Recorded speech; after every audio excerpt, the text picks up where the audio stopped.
Hai sahabat pedukuhan, jumpa kembali bersama channel yang menemani akhir minggu Anda bersama kisah-kisah menarik pilihan. Sahabat, tentu Anda semua familiar dengan istilah santet, teluh ataupun guna-guna.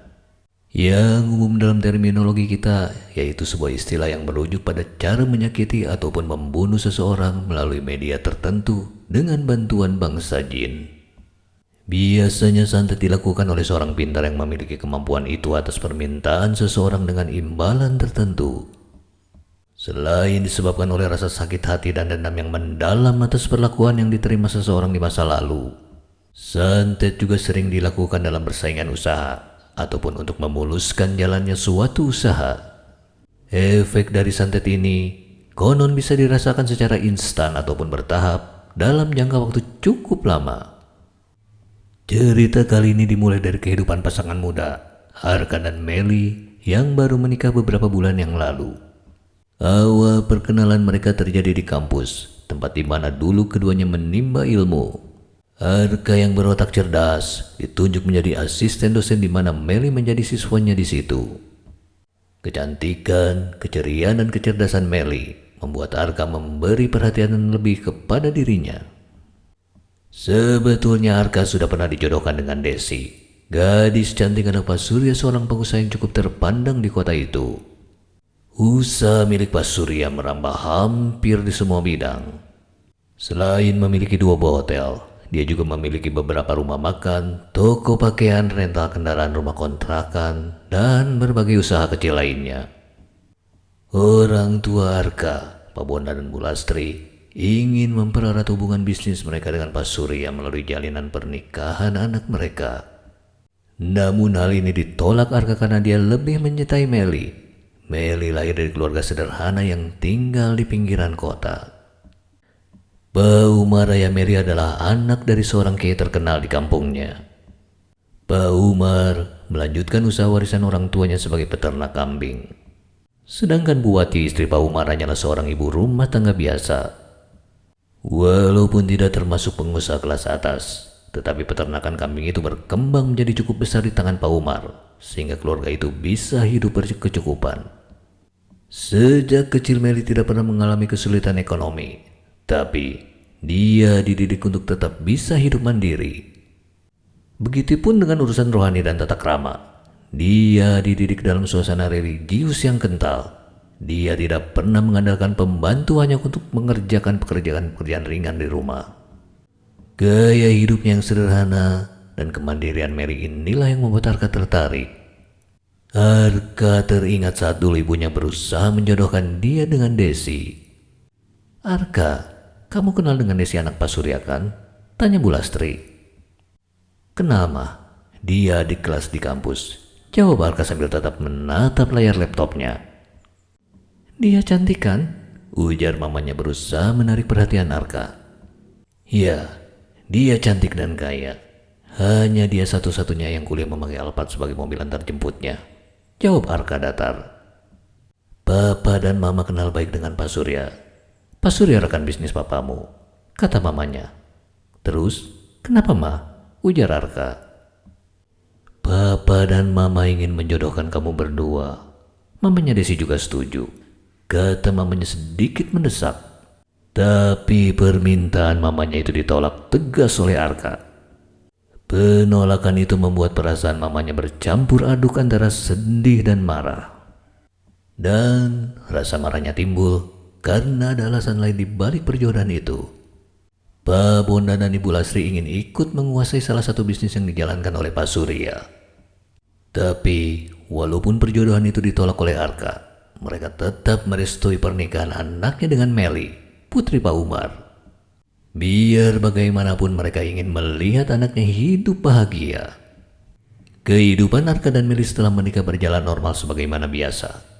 Mereka berdua tinggal di sebuah komplek perumahan yang cukup jauh dari rumah kedua orang tua masing-masing. Arka bekerja di sebuah perusahaan kecil di kota itu, sedangkan Meli mengisi kesibukan di rumah dengan bekerja sebagai penulis lepas di beberapa media. Hari itu genap 6 bulan pernikahan mereka. Menjelang maghrib, Meli menutup jendela rumah dan menyalakan lampu-lampu. Dan sewaktu dia melintas di depan pintu kamar mandi, Sekilas dia mencium harum bunga sedap malam. Wangi bunga. Apakah ini berasal dari salah satu produk perawatan tubuh yang ada di kamar mandi? Pikir Melly. Sambil berjalan meneruskan pekerjaannya, Melly mengingat-ingat pendapat saja yang ada di kamar mandi itu. Sabun, sampo, masker, minyak aromaterapi. Semua tidak ada yang wanginya seperti ini, kata Melly dalam hati. Tapi kejadian itu dengan cepat dia lupakan karena sebentar lagi Arka tiba di rumah. Semoga Mas Arka suka dengan tumis bunga pepaya kampung buatanku ini, pikir Mary sambil menata meja makan. Dan tidak lama kemudian terdengar suara gerbang pagar besi dibuka dan suara sepeda motor metik Arka parkir di depan rumah. Terlihat wajah Arka tersenyum, tapi Mary tahu senyumnya kali ini adalah sebuah senyuman yang dipaksakan. Mungkin dia mengalami hal kurang menyenangkan di kantor, pikir Melly. Melly pun tetap menyambutnya seperti biasa dan tidak memaksa Arka untuk berbagi cerita. Arka pun pergi membersihkan diri dan kemudian mereka berdua duduk di meja makan untuk menyantap makan malam yang sudah tersaji. Nasi hangat, ikan asin ayam goreng tahu goreng, lalapan, sambal dan tumis bunga pepaya disiapkan Melly di piring Arka yang menyantapnya dengan lahap. Selama menikah Arka memang tidak pernah protes tentang rasa ataupun kombinasi menu yang disiapkan istrinya. Apapun yang disediakan pasti dihabiskannya. Dia bersyukur masih bisa menikmati makanan. Dia juga tidak ingin makanan di rumah jadi sumber perselisihan. Selesai makan malam, mereka berdua pun duduk di sofa sambil menonton acara TV. Melly memulai percakapan dengan hal-hal ringan tentang kucing peliharaan tetangga yang tadi bermain di situ. Sementara Arka hanya diam mendengarkan sambil sesekali menimpali atau bertanya. Melly tidak merasa perlu untuk menceritakan wangi bunga sedap malam yang tadi tercium di dalam rumah. Menjelang pukul 10 malam mereka pun pergi bersiap untuk tidur. Arka lebih dulu memasuki kamar sementara Melly masih mencuci peralatan makan yang kotor di dapur. Dan tanpa diduga lagi-lagi aroma bunga sedap malam itu kembali tercium oleh Melly. Kali ini aromanya sangat kuat, seakan-akan aroma itu memang langsung ditujukan ke hidungnya. Tapi Melly tidak ambil pusing, dan dia pun tidak punya pikiran macam-macam tentang hal itu. Kehadiran suaminya telah membuatnya tenang dan tidak merasa takut sama sekali. Di saat yang bersamaan Arka pun mencium aroma itu di dalam kamar. Wangi bunga. Sejak kapan Melly memakai parfum aroma bunga seperti ini? Pikir Arka. Kamu memakai parfum dengan wangi bunga? Tanya Arka saat melihat Melly muncul di depan pintu kamar. Mas Arka mencium juga? Melly menjawab pertanyaan itu dengan pertanyaan. Ya, dan aku lebih suka kamu memakai parfum yang lembut, ujar Arka. Aku tahu mas, aku juga mencium aroma itu di dalam rumah ini sejak sore tadi, jawab Melly. Tapi tidak tahu berasal dari mana, tambah Melly sambil berjalan menuju tempat tidur. Mendengar hal itu, Arka yang sudah berbaring menjadi penasaran dan dia pun bangkit dari tempat tidurnya. Dia berjalan keluar kamar untuk memastikan dari mana sumber aroma bunga itu berasal. Sebetulnya Arka menyukai semerbak lembut aroma bunga sedap malam. Tapi kali ini aroma yang tercium sangat kuat. Seolah dia sedang berada di dalam gudang penuh bunga sedap malam yang sedang mekar secara bersamaan. Kemanapun kakinya melangkah, aroma itu tetap tercium. Arka berjalan memasuki setiap ruangan yang ada di rumah dan aroma itu tetap mengikutinya. Aneh, dari mana asalnya wangi bunga ini? Pikir Arka sambil berjalan kembali menuju kamarnya. Namun betapa kaget dirinya nampak dari pintu kamar yang terbuka. Dia melihat Melly terbaring di lantai. Kaki dan tangannya bergerak perlahan seperti sedang menepi sesuatu. Arka bergegas mendekat dan berusaha membangunkan Melly. Arka bersimpuh di lantai dan meraih kepala Melly yang terkulai lemas, berusaha membangunkannya. Melly, kamu kenapa? Tanya Arka sambil menggoyang-goyangkan kepala istrinya. Melly diam tidak bereaksi. Melihat itu Arka pun mengangkat tubuh Meli dan memindahkannya ke atas tempat tidur mereka. "Meli, kamu kenapa?" tanya Arka mengulangi pertanyaannya dengan diliputi kebingungan dan kepanikan. Arka pun memutuskan menelepon mertuanya untuk memberitahukan kondisi Meli sebelum membawanya berobat ke dokter. Tapi di saat pembicaraan telepon sedang berlangsung, tiba-tiba saja Meli terbangun. Matanya bergerak ke kiri dan ke kanan seperti sedang mencari sesuatu. Butuh waktu belasan detik untuk menyadari bahwa dia sedang berbaring di tempat tidur di dalam rumahnya sendiri. "Sebentar, Bu. Meli sudah bangun. Nanti aku sambung lagi," ujar Arka. Dan dia pun langsung memutuskan hubungan telepon serta duduk di samping Meli. Sambil mengusap kepala istrinya dia bertanya, "Kamu kenapa?" tanya Arka. "Tadi ada seorang perempuan datang dan mengajakku pergi," jawab Meli dengan tatapan mata menerawang. "Aku dibawa ke sebuah bangunan berupa lorong panjang dengan kamar-kamar berjeruji besi di kiri kanannya," lanjut Meli. "Tapi kemudian seseorang menarik tanganku dan aku kembali lagi ke sini. Aku takut, Mas," kata Meli sambil menangis dan memeluk suaminya. Tanpa sepengetahuan Meli dan Arka, di suatu tempat seorang dukun sedang terlibat pembicaraan dengan seorang wanita. Dia dilindungi oleh leluhurnya. "Aku butuh waktu," kata sang dukun sambil memandang foto Meli yang menempel pada sebuah boneka kayu. "Baiklah, tapi aku mau itu dilakukan secepatnya. Lakukan segera mulai sekarang," ujar si wanita itu dengan tegas. "Ini untuk tambahannya. Nanti semua aku bayar setelah pekerjaan selesai," tambahnya. Dan setelah memberi sejumlah uang, si wanita itu pun pergi. Keesokan harinya Arka memutuskan untuk cuti. Pak Umar dan Bu Wati tak lama kemudian datang untuk menjenguk putrinya. Mereka sangat khawatir dengan kesehatan putrinya. Pak Umar menduga ada hal yang tidak wajar terkait pingsannya Meli tadi malam. Nalurinya merasakan di tempat tinggal Meli sekarang. Dia merasa ada sesuatu yang aneh di situ. Dan dengan kesepakatan bersama, akhirnya diputuskan Meli tinggal di rumahnya untuk sementara waktu. Tapi berhari-hari kemudian Meli tidak kunjung sembuh, bahkan kondisinya semakin parah. Dia masih sering pingsan dan sekarang kadang diselingi dengan teriakan atau jeritan. Dia pun menolak apapun untuk dimasukkan ke dalam mulutnya, entah itu makanan ataupun air minum.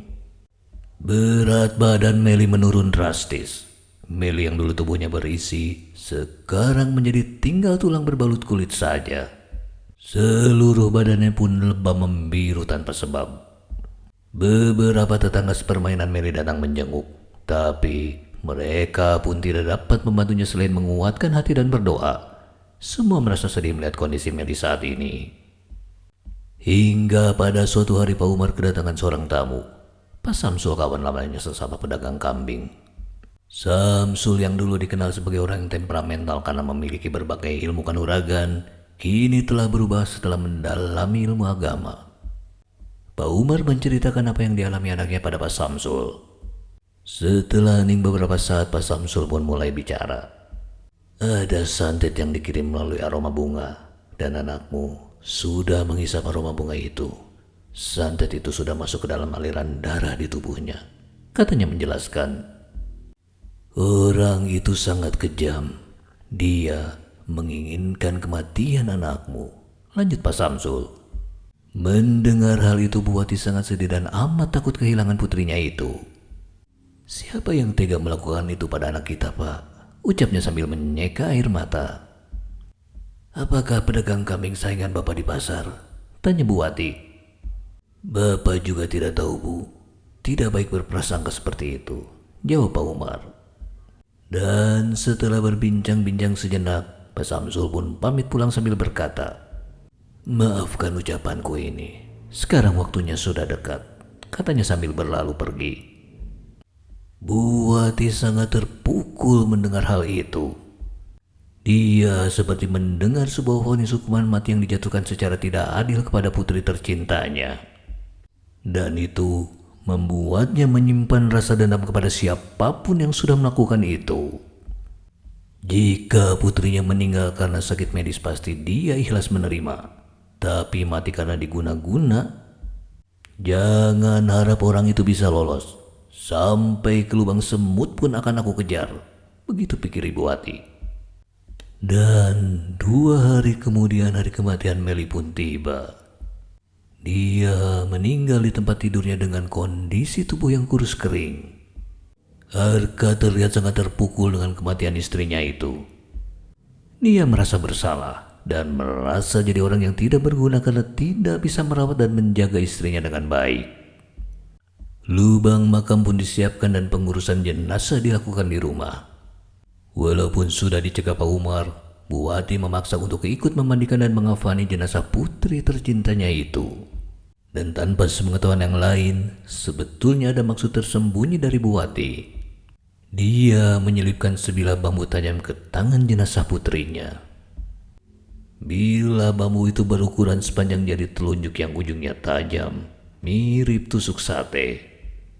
Kejarlah nak, lakukan apa yang perlu kamu lakukan. Balaslah, bisiknya di telinga jenazah Meli. Tepat 40 hari setelah itu seorang wanita tiba-tiba berteriak kesakitan di dalam mobilnya. Sang suami yang mengemudikan mobil tersebut segera membawa istrinya ke rumah sakit terdekat. Dokter dan perawat IGD memeriksa tubuh pasien yang baru datang itu. Mereka sangat terkejut saat melihat kondisi tubuh pasiennya.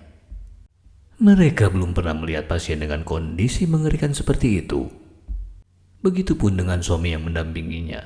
Dia sangat terkejut melihat keanehan pada tubuh istrinya. Bagaimana ini bisa terjadi? Pikir dokter heran sambil terus memeriksa lebih lanjut. Dan di tempat tidur ruang IGD itu, sang pasien masih terus berteriak-teriak kesakitan. Matanya terbuka lebar sambil melihat ke atas dan tangannya berusaha menghalau sesuatu ke segala arah.